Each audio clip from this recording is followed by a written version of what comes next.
digital marketing trends and digital marketing oda scope or future.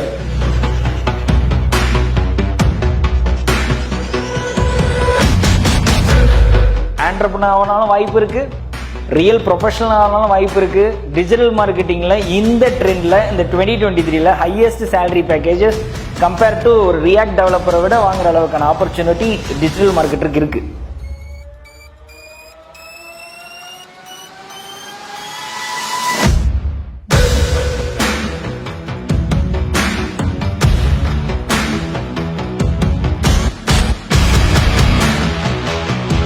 Digital மார்க்கெட்டிங்கில் 15 role 20 role இருக்குது. நீங்கள் ஒரு SEO அனலைசரில் ஆரம்பிச்சிங்கன்னா பிபிசி ஸ்பெஷலிஸ்ட்டு, ப்ரோக்ராமேட்டிக் அனலிஸ்ட்டு நிறைய ரோல் இருக்குது. நான் ஜென்ரலாக ஒரு சாஃப்ட்வேர் இன்ஜினியர்னு சொல்லுவாங்கள்ல, அந்த மாதிரி டிஜிட்டல் மார்க்கெட்டர்னு சொல்கிறேன். The method to use the platform, அதுதான் டிஜிட்டல் மார்க்கெட்டிங்.